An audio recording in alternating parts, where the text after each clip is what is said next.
See here, I got a couple more issues I want to touch on, and then I guess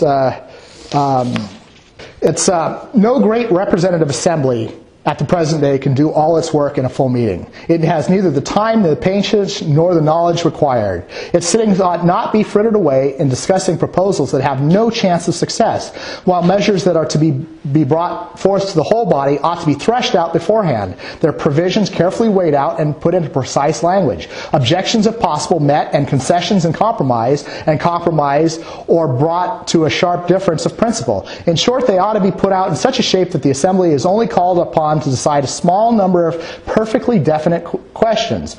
To enable it to do so intelligently, it may necessarily also collect information about doubtful facts. We're back to the investigating function.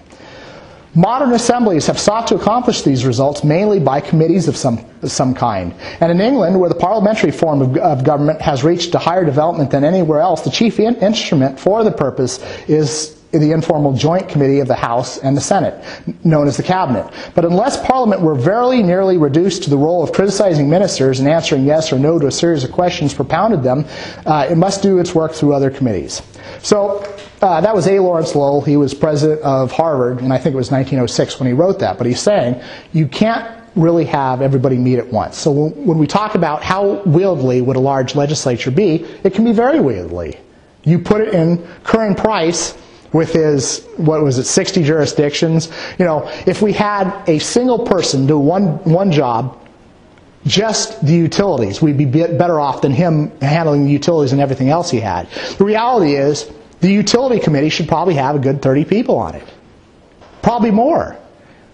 If I had to think about it, I'm sure there's probably at least 700 utilities up and down the state. We should have a rep looking at them at least once every 2 years. We don't even have one rep that can undivide his time on that. And chances are he's hiring assistants that don't look into it either. And you got the executive branch that's managing these things that no one's watching. And that's where we're at.